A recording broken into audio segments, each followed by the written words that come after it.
Скопје чека потек од Софија, Силјановска и Мицкоски отворени за диалог со Желјасков на ниво председател-премиер. Откако вчера бугарската влада за ТВ24 потврди дека на НАТО самитот во Хаг ќе оди премиерот Росен Желјасков. Денеска од кабинетот на председателката вела дека Силјановска има позиција да разговара со сите политички чинители. Според ставот Вила Водно, доколку има подготвеност од бугарската страна, шефицата на државата ќе ги изложи аргументите и пред премиерот Желјасков на самитот во Хаг. Председателката Гордана Силјановска-Давкова има принципиелна позиција за темите од национален интерес, да разговара со сите релевантни чинители во секоја ситуација, за да се изложат македонските позиции, а со цел продолжување на сега блокираниот процес.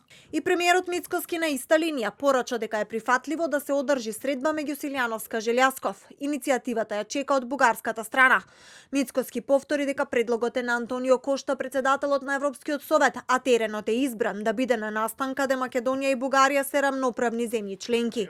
Во одлуката на Софија гледа екзибиција со оглед на тоа дека на последниот самит во Вашингтон присуствувал бугарскиот премиер и вообичаено тие се ротираат. Таму гледаме една екзибиција, можеби е таков начинот на функционирање на бугарската политичка сцена. Ако има било каква иницијатива на ниво премиер со председател, мислам дека и тоа треба да го прифатиме.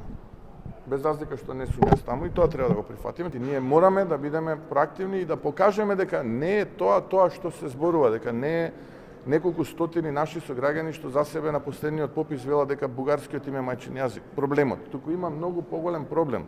Тоа е политика стара децении. По половина месец молк вчера Бугарија донесе одлука на НАТО самитот да оди премиерот Желјасков. Со тоа паднаа во вода надежите Силјановска и Радев да ги испеглаат македонско-бугарските разлики на маргините на Хашкиот самит. Во меѓувреме Бугарија изгласа резолуција во парламентот со која ги зацврсти позициите кон Скопје. Вчера на телефонската линија пак Скопје-Софија бугарскиот министер Георг Георгиев и официјално му е пренел одлуката на министерот Муцунски, а истата и била врачена и на македонската амбасадорка во Бугарија Агнеса Руси.